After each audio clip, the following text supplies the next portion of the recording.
I can't see him being a player who wants to agree to saying, well, I'll take a pay cut, or I'll play more of a diminished role in the next few years, because he feels, and probably rightly feels, that he is still Liverpool's main man. Let's talk Salah.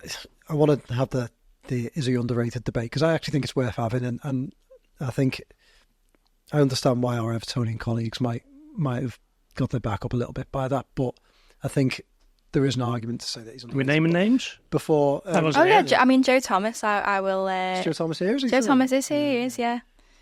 Who actually, yeah, he's usually pretty fair, I would say, with his football takes, but he gave me a little bit of a grilling this morning. Yeah. Well, before we get to that, I just want to talk about Salah's social media post, because if you haven't seen, he posted yesterday, and I felt like this, and I don't know whether either of you two will agree, but I felt this was slightly out of character, or certainly more revealing than we mainly get from Salah. You usually get a couple of emojis or whatever. Yeah. But top of the table is where this club belongs, nothing less. All teams win matches, but there's only one champion in the end. That's what we want. Thank you for your support last night. No matter what happens, I will never forget what scoring at Anfield feels like. I mean, I start with you, Beth. I don't know about you, but I felt like that was Salah almost pulling back the curtain, the most we've seen, to say, I really do, this club means a lot to me. And whether I stay or leave, I'm emotionally invested here. It's not just another stop on my journey. And it's not, because sometimes I think for Salah, you could accuse him of being not selfish as a football player on the pitch, but selfish in his pursuit of glory, in terms of he wants to win big awards, Ballon d'Ors, those types of things, and be top scorer and break records. But this felt like someone who really wants to drive the club to success, certainly before he leaves. Yeah, definitely. And I don't think you can overstate how much Mo Salah loves Liverpool Football Club. He's completely adored here, but I think that is totally mutual. I think he probably doesn't get enough credit, and I think this is maybe one of the reasons why I do feel like he's, maybe underappreciated a little bit at times, because he's a genuine superstar and has been for a number of years, and yet has he ever publicly pushed for a transfer? Has he ever gone in the media and said, oh, I quite fancy going to Madrid, or I quite fancy doing this? He's never ever done that. He's never pushed to leave the club or to try and suggest that he's bigger than the club. And I think, there's the fans love Roberto Firmino, and rightly so. He's a legend, Sadio Mane as well. But I just think, sometimes Mo's not viewed through that same lens, where people sort of just love him. Yeah. Which to me is so weird, because out of the three of them, I think his love for this club shines through. Maybe doesn't shine through more, actually. I suppose, like you say, it's quite rare that he is that open and that emotional. He does always do, like, every now and then he drops those posts, and he did one, I think, before Liverpool played Madrid in the Champions League final, and where it's quite reflective. I mean, first of all, I would love to know how that actually comes about. Like, does he just sit on his phone Sitting after on a game? Couch and just does, put that or is this like more of a calculated thing? Yeah. I mean, I saw a few people take it as an indicator that he was leaving, or as if it was a goodbye. To me, I actually think it's maybe the opposite. Not in terms of that there's been movement on the contract front, but more, to me, that was him saying to Liverpool, the ball's in your court. Yeah, I agree. Yeah. I think I took it to mean like he's almost had a conversation with whoever's around him and said to them, I don't want the fans to think that I just don't care and that I just want to leave. I want them to know that I do want to stay, or I do value this club, and whatever happens, whether I can agree a good new deal or not, that it means a lot to me. Yeah, I mean, first of all, whether you can debate the sort of where it's come from, was Mo Salah just throwing that out when he's sitting on the couch watching Netflix or whatever, or whether he's spoken with his team. But either way, whoever has posted that, whoever signed off on it, it's come from Salah, hasn't it? Essentially, he will be the one who's given it the green light. So, yeah, I totally agree with Beth in terms of it's just a sort of volley across the court to say the ball's in your court now. And yeah, you do wonder what is happening behind the scenes. We reported a couple of months back now, wasn't it? Was it the September international break that Salah, by all accounts, is really keen to stay, and I think that statement on Sunday is sort of in line with that.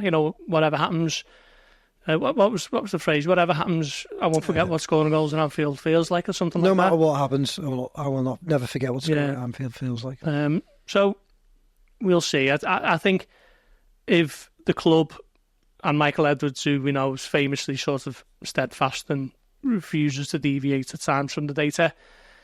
I think if they were looking for evidence as to what Salah can still contribute, because it's not a total no-brainer, because he is 32 and he's the highest paid player at the club and in club history. So you've got to be careful with those sorts of salary demands and what it could cost the club if you do make a mistake. But 15 games in now, he scored 9 goals, was it 7 assists. He's going to be Liverpool's top scorer again. He's pushing, clearly wants to win a Premier League title. Sure, he'll be hell-bent on doing something in the Champions League as well. So I don't think we're going to see a dramatic drop-off anytime soon for at least 18 months, 2 years, and we'll still be talking about Mo Salah being one of the best players around in that time if he does stay. You know, it's a bit like Cristiano Ronaldo-esque, isn't it? Lionel Messi-esque, where they're still performing at top levels well into the mid to late 30s. So, I just think he's a special case. You don't view him in the same way you do any other 32-year-old. And he's such an important cog in the way the team plays now. I mean, what I find fascinating about Salah is how he's changed his game so much. To the player who came in, who was like almost like someone who liked to run with the ball. Then he became a bit of a poacher. Now he seems very good at holding it up. He brings other players into play. He still gets in the right place at the right time, but he's so much more of a creative force, I think, now, Beth. And my other thing about his contract is how much do Liverpool value the off-the-pitch stuff? You know, like, this is a guy who, like, you know, I always remember reading that thing about Harvey Elliott when he took some bread off Harvey Elliott's plate and said, just stick to one slice of bread. and these seem little things, but I mean, no one takes food off your plate, do they? No. Phil Leotard. Round the toast.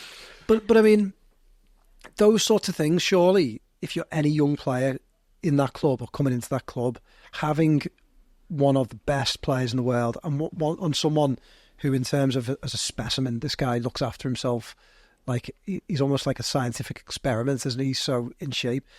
Surely having someone around like that is so vital to these young players. And just like I felt like Milner and Henderson towards the end of their Liverpool careers, Liverpool kept them around not just because of what they did on the pitch, but because of the way they were around the club. Surely Salah has that. Van Dijk surely has that. Surely Salah has that as well, about that. Yeah, he's a model professional, isn't he? I mean, that injury he had earlier this year that kept him out for what, about a month or so, 2 months maybe. That was the longest sort of muscle injury that he'd had. One of the first muscle injuries he'd had during his whole time at the club, and that in itself is remarkable, particularly when you consider that, you know, a number of Liverpool's other players have had pretty sketchy injury records. So it's a testament to how fit he keeps himself, and I think that's why, as Gorsty said, that comparison with Cristiano Ronaldo, you know, whatever you might think of him as a Liverpool fan, it is someone who has kept himself in absolute pristine condition, and it's paid off for him. He's still, you know, performing, maybe not quite at the highest level now, but was until a couple of years ago. And I think Salah could absolutely sort of follow his lead in that. I think he could be playing until he's 35, 36 at the highest level. I also think he's someone who wants to be playing until he's 35, 36, and, you know, perhaps that might be where there are a few difficult conversations when it comes to contract negotiations, because, you know, I can't see him being a player who wants to agree to saying, well, I'll take a pay cut, you know, or I'll play more of a diminished role in the next few years, because he feels, and probably rightly feels, that he is still Liverpool's main man. And I think at the end of the day, while he's performing in the way that he has done so far this season, he's well within his rights to sit down at a negotiating table and say, I'm going to name the price, and if you don't want to match that, then I'll walk away.